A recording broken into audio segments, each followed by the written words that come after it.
Welcome back to This Explainer. Today we are exploring a truly masterful piece of atmospheric storytelling. We're looking at a sleep story titled The Forgotten Cook of Aldwick Hall, which comes to us from the Soft Sleep Tales channel. Now what we're going to do today is unpack exactly how this narrative uses deeply atmospheric, comforting mechanics to completely disarm its audience and just bring them into a state of total rest. We are diving headfirst into a world of slow living, really subtle mysteries, and quiet empathy. So let's dive into this and see how a beautifully structured story can literally slow your heart rate down.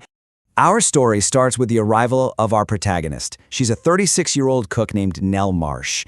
And right away, the author deliberately sets a pace that is just incredibly unhurried.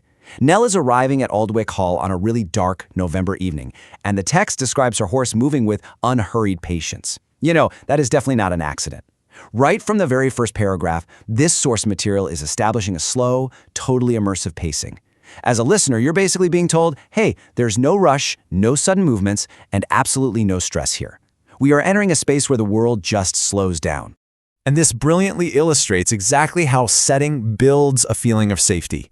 When Nell enters her new domain, this massive Victorian kitchen, the author paints an incredibly rich sensory picture for us. We're talking high ceilings, copper pots catching this gorgeous amber firelight, drying herbs, and my favorite detail, Thomas the cat deeply asleep on the hearthrug.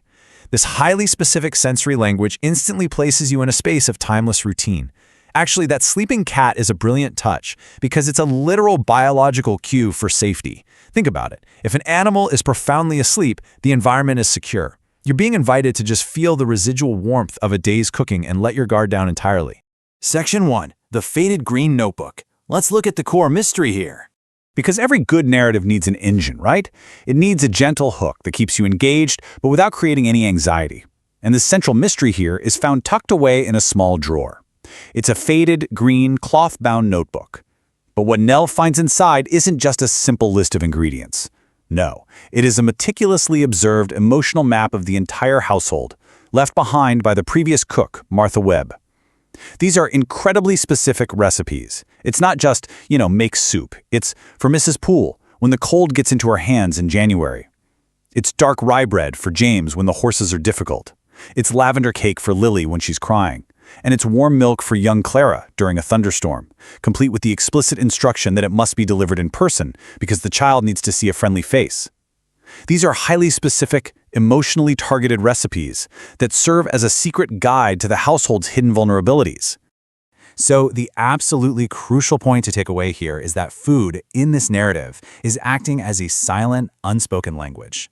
On the surface, sure, the physical recipe is just dark rye flour, treacle, and thyme. But the emotional translation of that bread, especially when it's handed to someone who has just had a deeply difficult night, is, I see you. You are safe. It will be all right. The author is showing us how empathy and unseen care can be manifested physically. It offers this incredible comfort without the heavy burden of forcing someone to actually sit down and talk about their feelings. To really understand how Nell integrates into this world, we kind of have to follow her chronological journey. She arrives in November, just quietly observing the rhythms of the house and studying that notebook.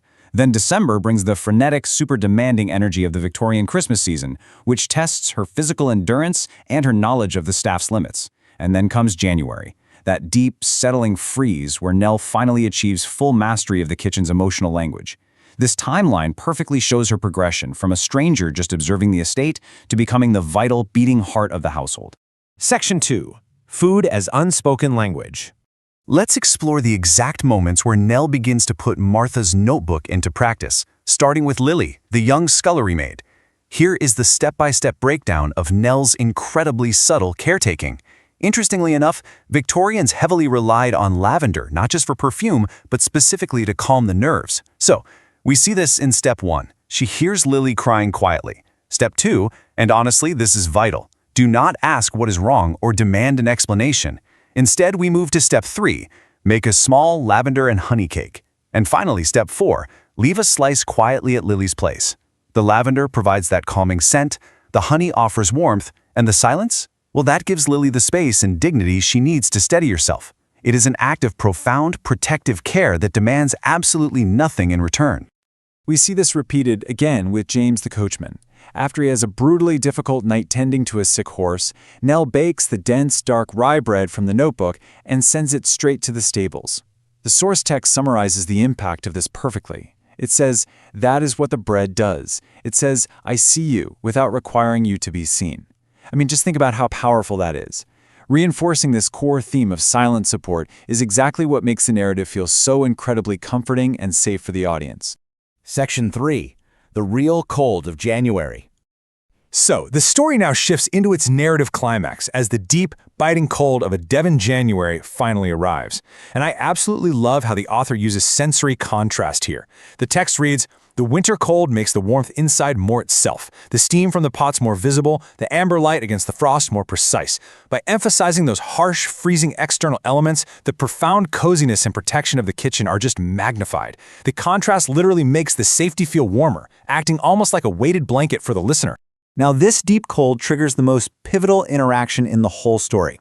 Nell finally notices the stiff joints in the hands of Mrs. Poole, who is the very stoic housekeeper.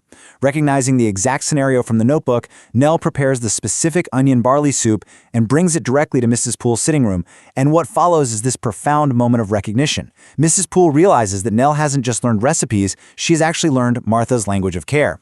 This moment completes Nell's initiation, completely earning her Mrs. Poole's warmth, and for the very first time, the use of her first name. Section 4. Passing the kitchen's torch. With her place in the household firmly solidified, we reach the emotional resolution of the story on a really quiet Sunday afternoon. Nell discovers a hidden note pressed into the very back of the notebook, written specifically for the unknown cook who would eventually take Martha's place. The message she leaves behind is just incredibly moving. It says, "I believe, because the kitchen is good at finding what it needs, that you are that person. Tended well, it will tend you back." This secret message serves as a massive emotional validation for our protagonist. For 2 whole months, Nell has been quietly observing and caring for everyone, and this note essentially reaches through time to tell her that she is the right person in the right place, doing the exact right work. But Martha left one more thing. While every single other recipe in that book was outward-facing, meant for others, Martha's final recipe is entirely private. It's a cup of warmed cream, honey, butter, and brandy. And the instruction? It's for the cook herself at the end of a long January day. This beautifully highlights a crucial theme. The caretaker must also be cared for. After all that work, the unseen provider is finally given permission to just rest and nourish herself. And this brilliantly illustrates the cycle of care continuing on. Nell finds a blank page just waiting at the end of the notebook.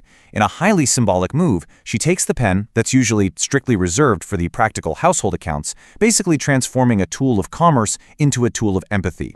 She writes a new entry for Thomas the footman when he misses home, and she adds her own mother's comfort recipe.